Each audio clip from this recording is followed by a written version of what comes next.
एक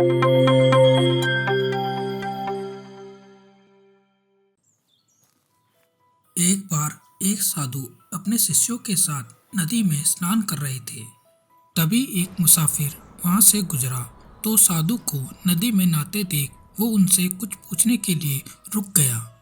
वो साधु से पूछने लगा, साधु जी, एक बात बताइए कि यहाँ रहने वाले लोग कैसे हैं, क्योंकि मैं अभी अभी इस जगह पर नया आया हूँ और नया होने के कारण मुझे इस जगह के बारे में कुछ ज़्यादा खास जानकारी नहीं है। इस पर साधु ने उस व्यक्ति से कहा कि भाई, मैं तुम्हारे सवाल का जवाब बाद में दूंगा। पहले तुम मुझे ये बताओ कि तुम जिस जगह से आए हो वहाँ कैसे लोग रहते हैं।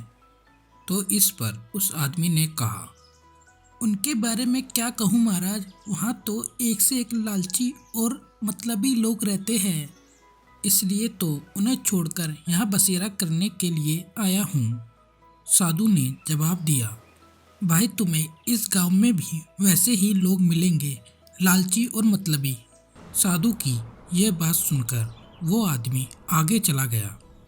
थोड़ी देर बाद एक और मुसाफिर उस मार्ग से गुजरता है और साधु को देखकर प्रणाम करने के बाद कहता है, साधु जी, मैं इस गांव में नया हूँ, परदेश से आया हूँ और इस गांव में बसने की सोच रहा हूँ, लेकिन मुझे यहाँ की कोई खास जानकारी नहीं है, इसलिए आप मुझे बता सकते हैं यहाँ कैसे लोग रहते हैं। साधु ने इस पर फिर से वही बात कही और उनसे कहा कि मैं तुम्हारे सवाल का जवाब तो दूंगा, लेकिन बाद में।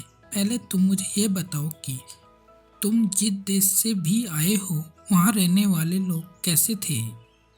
उस व्यक्ति ने महात्मा से कहा, साधु जी, जहाँ से मैं आया हूँ वहाँ अच्छे और नेकदिल इंसान रहते हैं।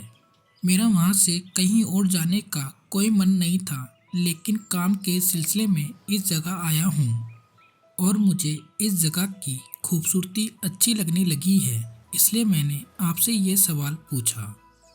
इस पर महात्मा ने उससे कहा, भाई, तुम्हें यहाँ भी अच्छे और नेकदिल इंसान मिलेंगे। फिर उस मुसाफिर ने हाथ जोड़ा और आगे बढ़ गया। साधु के शिष्य ये सब देख रहे थे, तो उन्होंने मुसाफिर के जाते ही पूछा, गुरुजी, ये क्या आपने दोनों मुसाफिरों को अलग अलग जवाब दिए, हमें कुछ भी समझ नहीं आया।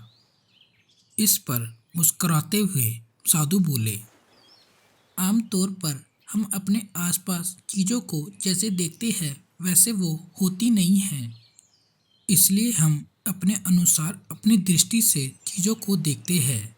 और ठीक उसी तरह जैसे अगर हम अच्छाई देखना चाहें तो हमें अच्छे लोग ही मिलेंगे, और अगर हम बुराई देखना चाहें तो हमें बुरे लोग ही मिलेंगे।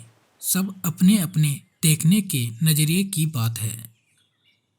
हमें इस कहानी से यह शिक्षा मिलती है कि अगर हम लोगों में बुराई को ढूंढेंगे तो हमें बुराई ही देखने को मिलेगी, अगर हम लोगों में अच्छाई को ढूंढेंगे तो हमें अच्छाई ही देखने को मिलेगी।